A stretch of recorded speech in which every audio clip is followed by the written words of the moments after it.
As we continued our travels in England, we toured Stokesay Castle, built in the late 1200s by the richest man in England at the time, and its timber gatehouse an addition around 1640. Later in the day, we visited Croft Castle, an even older estate owned by the Croft family, which was mentioned in the Domesday Book of 1086. But first, coffee. Oh my goodness, we've been trying to get to McDonald's for a while now. We've been going round and round. Not that one. Not that one. Maybe it's the next one. Turn left onto Vicarage Road. Vicarage. Vicarage. Americans don't know how to say it, I guess. I guess it's vicarage. Well, we don't know really, do we? No, we don't know. Ron almost decided he didn't need coffee this bad. We're trying to get to McDonald's so he can get a decent cup of coffee. We've been making instant coffee at home. And it's not decent. He's done a pretty good job. In a quarter mile, slight left onto Mill Race Lane. Okay, now we can't miss it this time. How many times have we been around this? This will be our third. I think we're going to make it. We haven't yet. This way? Yeah. A word of advice. If you aren't an expert driver, don't try this yourself. There it is. Get over there. Never been so excited to see McDonald's. And all I want is a cup of coffee. He finally got his coffee. I am tired of instant coffee. Been making, is it Nescafe? Instant coffee at our place. Oh man, I would hate to be doing this by myself without a navigator.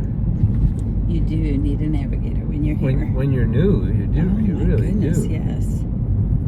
Look at this road. Uh, And this is a 2-lane. yeah. People are supposed to get through here. It's incredible. This is the definition of insanity. I just hope we don't meet anybody coming. Ain't that the truth? Including a biker. Oh, here he comes. And another car. Now what do you do? It's okay, he's saying come ahead.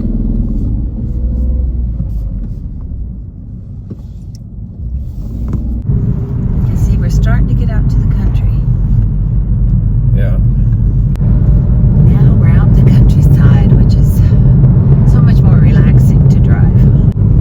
Another driving tip.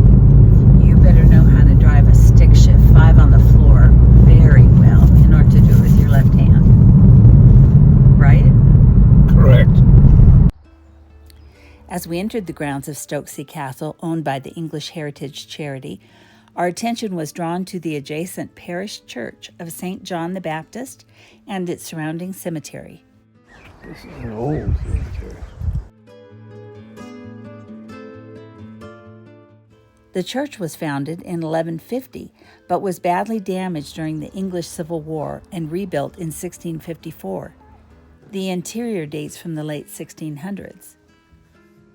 Your own personal pew. You could be doing things down here and the pastor couldn't see you, right? I shouldn't be thinking of ways to be bad. The deacon comes along and says, "Come with me." I think those are if you really don't want to be seen. They're almost like jail cells. To reach the medieval moated manor, we walked through the bright yellow timber-framed gatehouse, built around 1640 when it was owned by the first Earl of Craven. Much of what we see today of the castle was built in the 1280s and 1290s by Lawrence of Ludlow, the richest man in England. It has changed little since that time. Walking into the castle, we experienced the Great Hall, where large banquets would have been held. Although the kitchen is lost to time, historians surmise that the Great Hall was built for feasts and socializing and to show off the owner's wealth. There was a moat.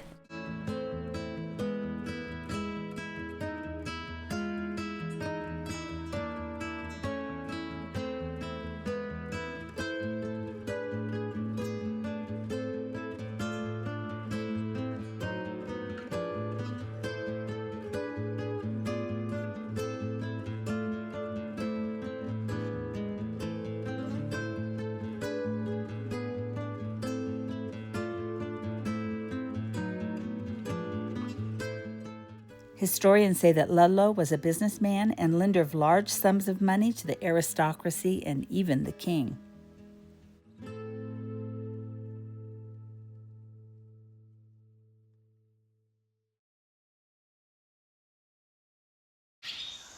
Do you think those are bats?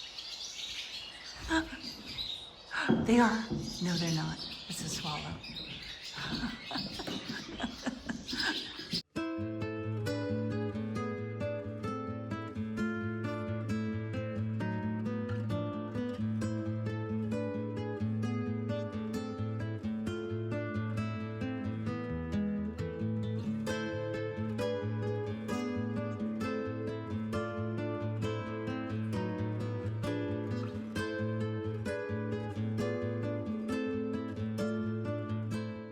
Of course, the most fun is everywhere we go, there's a cafe.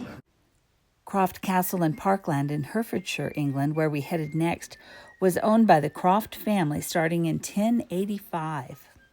They fell on hard times and had to sell it in 1746, but it was bought back by the family in 1923. In 1957, it was bequeathed to the National Trust. During the Civil War, Sir William Croft, who was fighting for the king, demolished the castle rather than let it fall into enemy hands. So when his younger brother inherited it in 1659, it was mostly a pile of rubble. It was rebuilt as a country home, but probably reusing some of the stones from the castle, thus making it look like a castle on the outside. After it was bought by another family in the mid-1700s, it was modernized with a Georgian interior. In the 1920s, the Crofts bought it back again at auction, so its current decor is 1920s and 30s.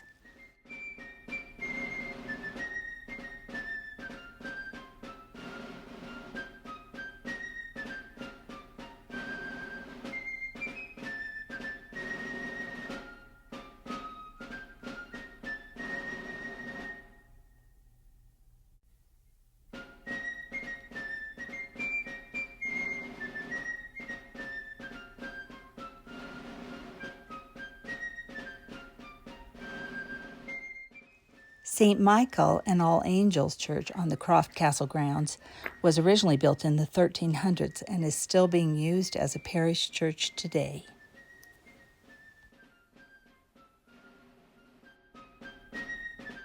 Well, this is a nice little garden on the side of the castle. Yeah. It's like a secret garden.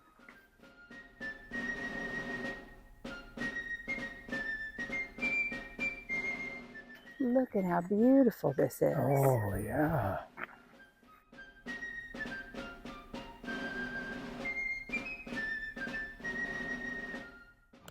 We weren't able to explore its 1,500 acres of parkland and woodland, but did get to see some of its farmland being put to good use.